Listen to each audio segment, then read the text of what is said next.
이 새벽에 주 앞에 나오신 분들을 진심으로 환영합니다. 찬송가 305장 찬양 드리겠습니다. 찬송가 305장입니다.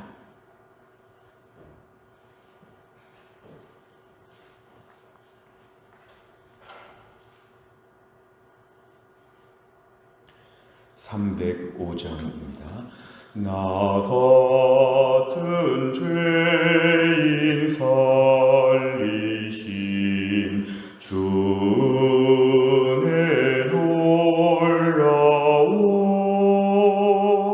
잃었던 생명 찾았고 광명을 얻었네. 큰 죄악에서 건지신 주 은혜 고마워. 나 처음 믿은 그 시간 귀하고 귀하다. 이제껏 내가 산 것도 주님의 은혜라. 또 나를 장차 본향에 인도해 주시리. 거기서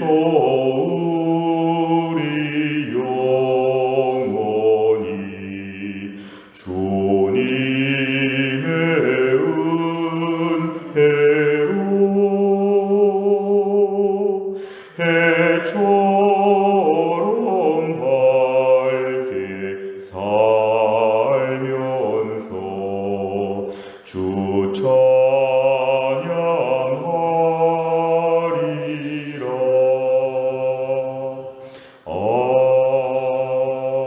아멘.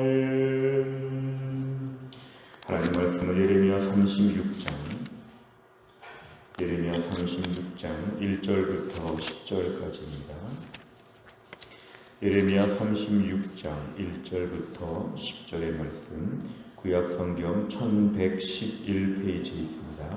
1111페이지 예레미야 36장 1절부터 10절까지의 말씀을 정한여시 교독하시겠습니다.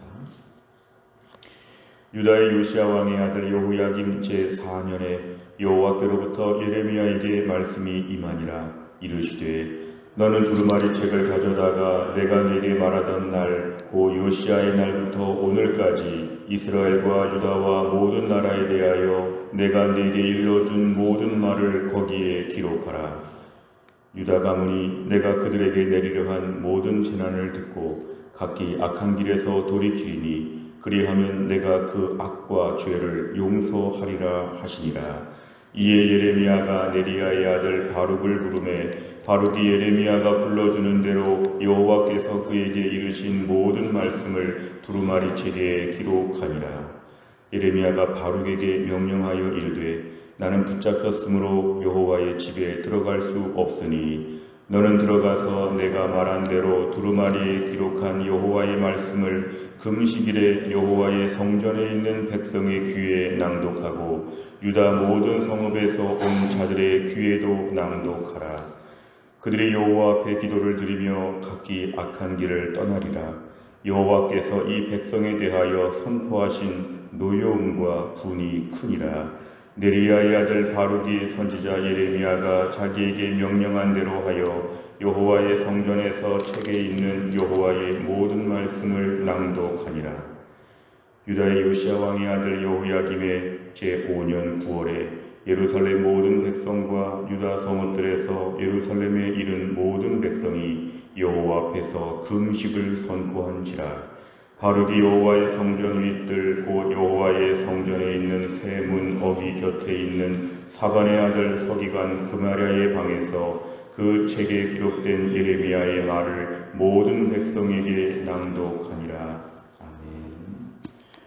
오늘 말씀은 하나님께서 그동안 예레미야에게 주신 모든 말씀, 약 한 23년이 넘는 그동안에 주신 모든 말씀을 총정리하여 두루마리 책에다가 쓰라 이렇게 얘기합니다. 그래서 그 말씀을 백성들에게 일러주라고 이렇게 말씀합니다. 1절에 보니까 요시야 때로부터 여호야김 때까지, 그러니까 예레미야의 사역 중에 총정리하여 그동안의 모든 메시지를 다 함께 모아서 이제 백성들에게 전달해 주라는 것인데, 하나님의 마음은 3절에 있습니다. 유다 가문이 내가 그들에게 내리려 한 모든 재난을 듣고 이 말씀을 다시 한번 선포할 때에 악한 길에서 돌이키리니, 그런데 이것은 돌이킨다는 것이 아니라 혹시 어쩌면 돌아설 수도 있다고 하는 하나님의 그런 사랑 어린 다시 한 번의 메시지 강조의 말씀입니다. 하나님께서 마지막에 이렇게 불순종한 백성들에게 한 번 더 총정리한 메시지를 주시는 것입니다. 혹시 어쩌면 이렇게 말씀을 총정리하여 전해줄 때 이들이 돌이킬 수 있으면 좋겠다. 돌이키면 3절 끝에 내가 그 악과 죄를 용서하리라 하신다. 하나님의 마음을 알 수 있습니다. 불순종하지만 끝까지 계속 말씀하십니다. 이번에는 회개하지 않을까? 이번에는 꼭 듣고 뉘우치지 않을까? 이게 바로 하나님의 마음의 본심을 우리에게 들려주시는 것입니다. 지금 나라는 거의 기울어져 가고 있고 멸망할 때가 다 되었지만, 하나님은 아주 단순하게 죄에 대해서 벌하시는 분이 아니라 하나님의 백성들은 가급적 마지막에 최후의 기회라도 받아서 돌아오기를 바라시는 애끓는 하나님의 심정이 오늘 3절에 나와 있습니다. 4절에 보면 이제 이러한 하나님의 명령 앞에서 실무자로서 예레미야는 바룩을 부르게 됩니다. 이 바룩이라는 사람이 예레미야가 불러주는 대로 여호와께서 주신 말씀을 기록하는 역할, 바룩이 지금 기록의 역할을 담당하게 되었습니다. 5절에 보니까 예레미야가 나는 지금 붙잡혀 있기 때문에, 나는 지금 연금되어 있기 때문에 꼼짝할 수 없는데 여호와의 성전에 들어갈 수 없으니까 네가 가서 여기에 기록된 말씀을 좀 선포하라, 읽어주라 이렇게 말씀합니다. 6절에 보니까 금식일에, 오늘 금식일은 이스라엘 백성들이 매년 7월 10일에 대금식일, 대속죄일 그날을 이야기합니다. 백성들 앞에서 이 말씀을 전하라. 7절에 보니까 그들이 여호와 앞에 기도를 드리며 각기 악한 길에서 떠나리라. 이것도 역시 그렇게 한다는 게 아니라 어쩌면 혹시 그럴 수 있다는 것입니다. 그러니까 오늘 3절과 7절에서는 다 혹시 어쩌면 이렇게 돌아올 수 있지 않을까, 다 돌아오지 않더라도 그 중에 몇몇은 돌아오지 않을까 하나님 말씀입니다. 돌아오게 되면 이제 하나님과 노여움과 진노로부터 하나님 구제하여 주신다. 오늘 8절에 보면은 실제로 바룩이라고 하는 사람이 예레미야의 심부름을 받아서 기록하여서 낭독하는 일을 담당하게 되었을 때, 오늘 9절의 하반절이 하이라이트입니다.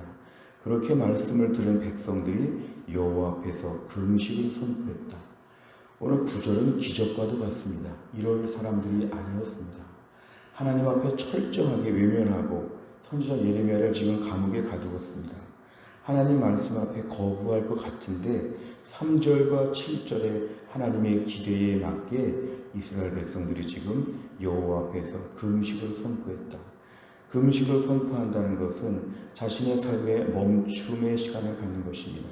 자신의 삶을 멈추고 돌아보니까 하나님 앞에 너무 부끄러워서 정말 철저하게 당시에 배옷 같은 것을 입고 머리에다가 재를 뿌리고 정말 자신이 아무것도 아니고 흉측한 죄인임을 인정하고 하나님 앞에 엎드려서 식사 때에 식사를 하지 않고, 지금 밥이 문제가 아니라 우리의 죄를 용서해 주옵소서, 하나님 말씀하신 그 재난에 대하여 정말 하나님 아버지 이걸 피하게 하여 주옵소서, 이들이 이렇게 엎드렸다는 것입니다. 오늘 10절에 보면은 바룩이라고 하는 사람이 가서 이제 예레미야의 모든 명령에 순종해서 이 일을 감당했다는 게 한 번 더 나오고 있습니다. 오늘 하이라이트 9절, 모든 백성이 여호와 앞에서 금식을 선포했다. 이게 바로 하나님의 기대에 부응하는 온전한 반응이었습니다. 내용만 잘 보시면 첫째, 예레미야는 바룩에게 어떤 명령을 합니까? 5절과 6절에 보면은 나는 붙잡혀서 여호와의 집에 들어갈 수 없으니까 바룩아 네가 가서 이 두루마리에 기록된 말씀을 금식일에 여호와의 성전에서 백성들 앞에 낭독하고 읽어주라. 이렇게 얘기합니다. 두 번째를 보면 바룩이 낭독하는 말씀을 들었던 유다 백성은 어떻게 반응합니까? 9절에 보니까 특별히 하반절에 예루살렘에 이른 모든 백성이 여호와 앞에서 금식을 선포했다. 예루살렘에 살고 있는 사람들 뿐만 아니라 유다의 여러 지역에서 수도인 예루살렘으로 모인 모든 백성이 여호와 앞에서 금식했다. 이건 참 의외의 기적 같은 사건입니다. 정말 니느웨 백성들이 요나의 메시지를 듣고 회개한 것처럼 이건 자연스러운 것이 아니라 매우 특별한, 결국 하나님의 기대와 하나님의 마음에 이들이 맞게 행동했다는 것이 나옵니다. 세 번째를 보면 바룩을 통해 하나님 말씀을 들은 유다 백성이 금식을 선포한 이유는 무엇입니까? 이것이 바로 하나님 말씀 앞에서 진정으로 그 말씀을 받아들였을 때 보이는 당연한 행동입니다. 결국 하나님께서 오늘 주신 메시지는 이것이었죠. 3절에 보니까 모든 재난이 앞으로 닥칠 것이다.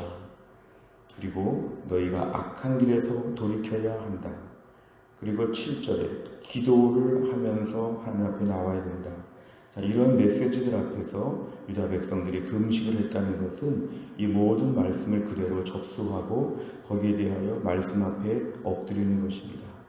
결국 하나님 말씀을 들었을 때의 당연한 반응은 뭐냐면 그 말씀 앞에서 뭔가 내가 회개하고 돌이키는 것입니다. 하나님 말씀은 우리로 하여금 우리의 심령에 있는 죄악을 들추어내십니다. 들추어내시고 새 삶을 제시하여 주십니다. 지금처럼 살면 안 되고 고쳐야 된다. 온전해져야 된다. 하나님이 한 번 더 말씀해 주시는 것을 매우 귀하게 생각하고 고쳐야 된다. 결국 금식을 선포했다는 것은 그동안의 삶을 회개하고 새 삶을 살고 싶은데 우리에게는 그런 능력이 없다는 것과 우리가 너무 부끄럽다는 것과 있을 수 없는 죄를 범했기 때문에 하나님 앞에서 너무 염치가 없습니다. 뭔가 이러한 마음을 다 표현한 것입니다. 오늘도 우리가 하나님 말씀을 들었을 때 하나님 말씀은 우리를 강건하게 하여 주시는데 그 과정에서 우리가 무조건 칭찬받고 격려받고 즐거움을 얻고 그런 쪽의 말씀에 모든 관심을 기울이게 되면 하나님 말씀을 절반만 들은 것입니다. 과거 청교도들은 설교의 목적이 성도들의 마음을 무겁게 하는 것이라고 하였습니다. 무겁게 하여 회개하고 고치고 새 삶을 살게 하는 게 청교도 시대의 설교법이었다면 현대의 설교법은 마음을 가볍게 하는 것으로 변질됐다고 학자들은 지적합니다. 하나님 말씀을 듣고 났을 때 슬퍼하는 사람이 하나도 없고 뭔가 진지하게 회개하는 사람이 없고 가볍게 말씀을 듣고 늘 칭찬받고 격려받고 즐거움만 얻으려고 하는 현대교회는 그래서 신앙이 가볍습니다. 너무 표피적이고 너무 단세포적입니다.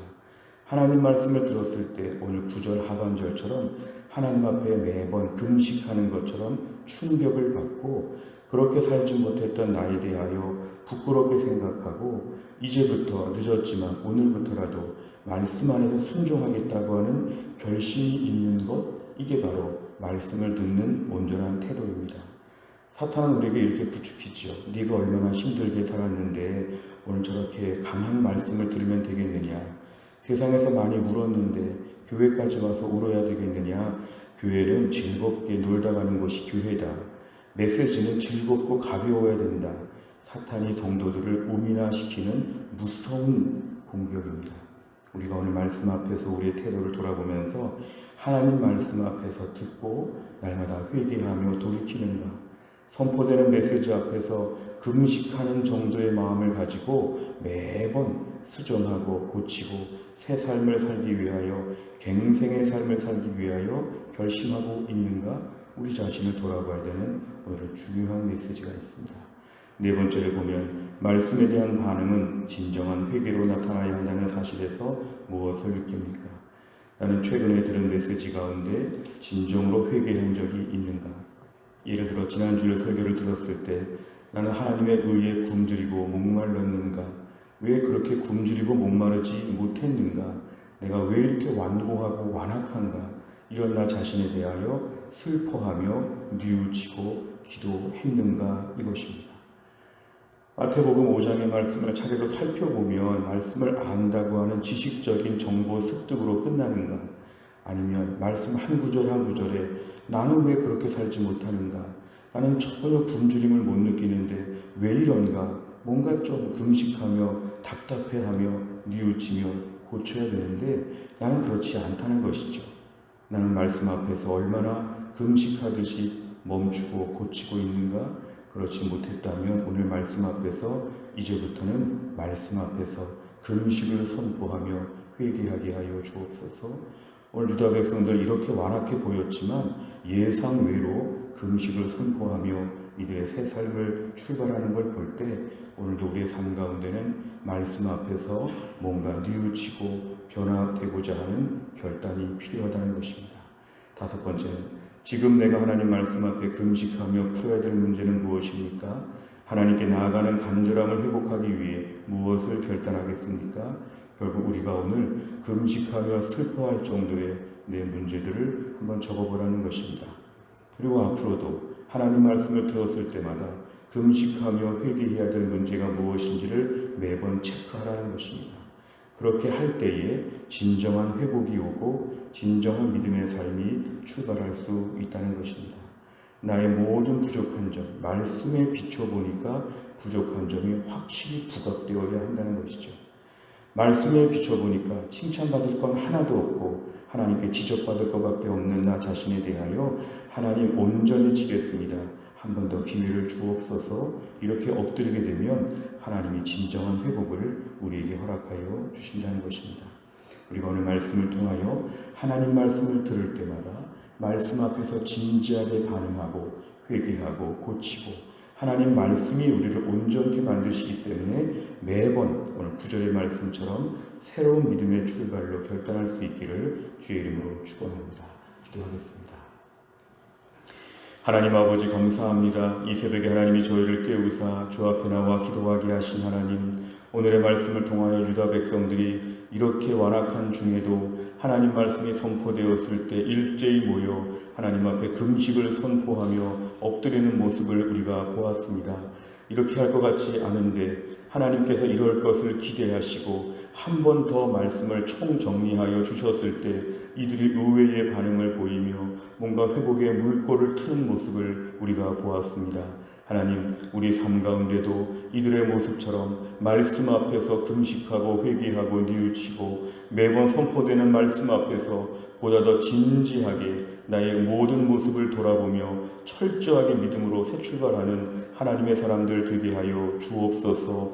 말씀을 들을 때마다 충격 가운데 듣게 하시고 하나님, 세상에 여러 가지 답답하고 울 일들이 많지만 나 자신의 완악함과 말씀에 비춰볼 때 한없이 부족한 나의 현실을 보면서 통회하고 자복하며 애통할 수 있는 마음을 하나님이 허락하여 주시고, 그래서 말씀을 들을 때마다 하나님이 혹시 오늘 회개하고 고치지 않을까 하나님의 그 기대하시는 마음을 채워드리는 온전한 믿음의 사람 되게 하여 주옵소서. 한날의 일정을 주님께 의탁합니다. 오늘도 하나님께서 우리를 붙잡아 주시고 우리 부모님과 우리 자녀, 우리의 모든 삶 가운데 오늘도 은혜로 한날을 살게 하여 주옵소서. 감사드리며 예수님의 이름으로 기도하옵나이다. 아멘. 매주 수요일마다 우리 교회는 100대 기도 제목 중에 양육과 훈련을 통해 성도들이 영적으로 성숙하고 성장하도록 기도합니다. 오늘 아침에 특별히 100대 기도 제목에서 43번부터 56번까지를 오늘 꼭 기도해 주시기를 바랍니다. 주기도문 하겠습니다. 하늘에 계신 우리 아버지여, 이름이 거룩히 여김을 받으시오며 나라 임하옵시며 뜻이 하늘에서 이룬 것 같이 땅에서도 이루어지이다. 오늘날 우리에게 일용할 양식을 주옵시고 우리가 우리에게 죄 지은 자를 사하여 준 것 같이 우리 죄를 사하여 주옵시고 우리를 시험에 들게 하지 마옵시고 다만 악에서 구하옵소서. 대개 나라와 권세와 영광이 아버지께 영원히 있사옵나이다. 아멘.